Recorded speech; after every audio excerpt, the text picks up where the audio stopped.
All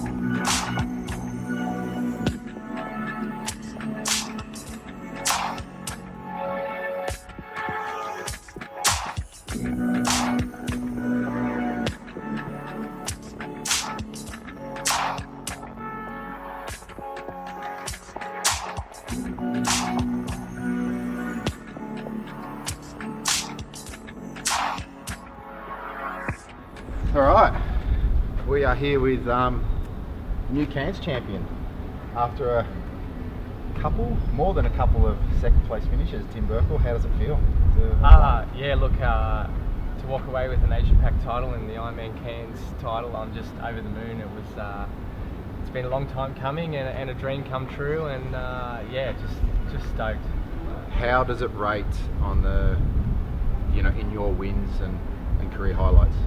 Oh, definitely, it'd probably be my highlight of my career.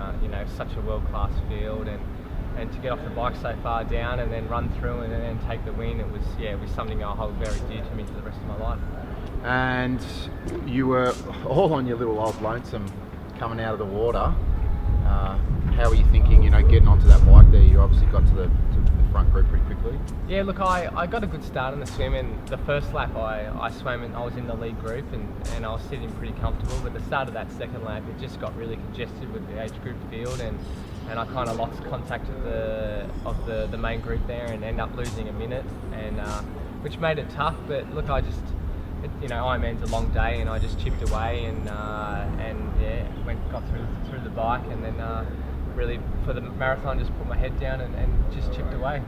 Did you ride to wattage or anything on that ride, or did you ride on feel and just where the group was? And yeah, look, I found the bike really tough. It was really windy. I just rode to power. My power was a little bit down from South Africa, and I didn't feel that great on the bike, but I was kind of sat at the front of that chase group, and I didn't really have much help. A few guys helped me out a little bit, but legally obviously, but I lost a huge chunk of time to Luke and Plato and Pete and those boys, but look, I got off onto the run and I felt really good, and I just as I said, I just chipped away and ended up taking the lead around 18-19k.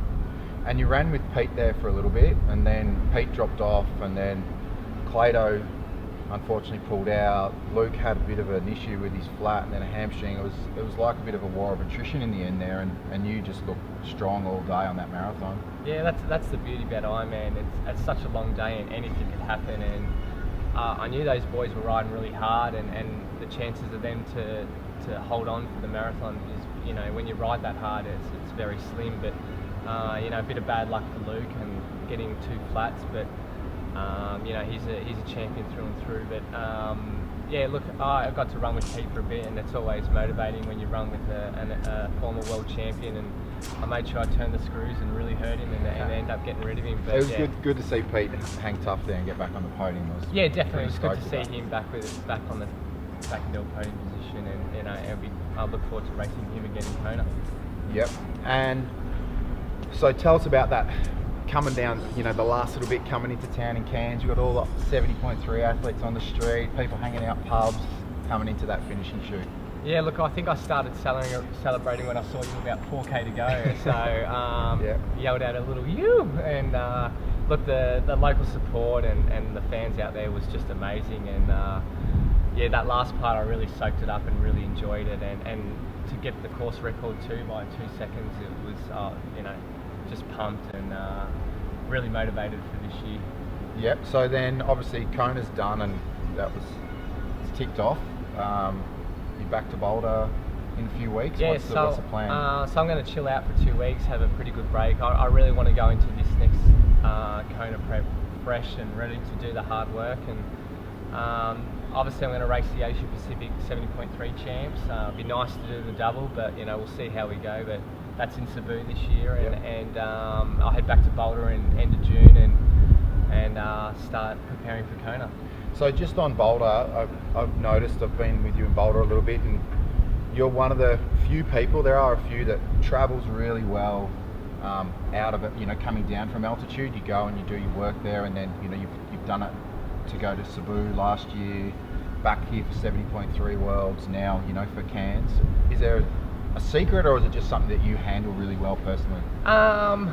Yeah, look, I just think I can handle the travelling. I was lucky enough for this trip to get an upgrade to business, so thank you, Virgin. But